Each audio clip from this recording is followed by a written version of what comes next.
সবথেকে বড় সমস্যা এই মুহূর্তে যেটা আমাদের যুব সমাজের মাঝখানে যেটা আছে বেকারত্ব আর কি। বেকারত্ব বলতে কি আজকে আপনি দেখতে পারবেন যে পথ চলতি মানুষ যারা আছে কাজের খুবই অবস্থা খারাপ।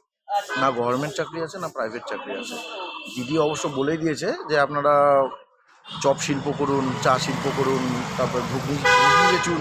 আগে এক কথায় বলতে চাচ্ছি যে আপনি রাস্তায় নামুন, দিদি আগে আপনি নিজে আসুন না। আপনাদের যারা এমএলএ আছে এমপি আছে তাদেরকে নামান না, নামান দেখি রাস্তায়, তারা ঘুগনি বেচুক, তারপর না আমরা দেখছি। আগেই আপনি মানুষকে বলছেন, মানুষকে রাস্তায় নামতে বলছেন, চাকরি দেন আপনারা। এখনো পর্যন্ত শিক্ষা দপ্তরে চাকরি লাগবে, সেখানে চাকরি নেই। আপনার ডিএম অফিসের লোক লাগবে, সেখানে লোক নেই। আপনারা খালি বলে বেড়াচ্ছেন যে এখানে লোক নেই, ওখানে লোক নেই, এই লিক নেই, এত লোকের ভ্যাকান্সি আছে, দিয়ে বেড়াচ্ছেন, মানুষের টাকা খেয়ে বেড়াচ্ছেন।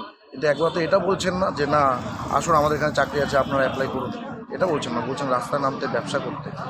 আর তারপরেও সব থেকে বড় ব্যাপার যেটা এই মুহূর্তে, এই আপনারা দেখতে পাচ্ছেন যুবসাথী বের করেছে আর কি। এটা মানুষকে ভোটের আগে মানুষকে জাস্ট খালি এইটুকু বুঝিয়ে দিচ্ছে আমরা 1,500 টাকা করে দিচ্ছি, ছেলেরা আসো মদ খাও আমাদের সাথে পার্টি করো টিএমসি, তাই না? এটাই তো এক কথায়, মদ গাঁজা খাচ্ছে সব, দুদিন পর পর পেপারে আসছে, দুদিন পর পর খবরে দেখাচ্ছে এই মদকে এই তৃণমূলের এই অঞ্চল সভাপতি ধরা পড়েছে, কালকে এই বুথের সভাপতি ধরা পড়েছে। আর কত?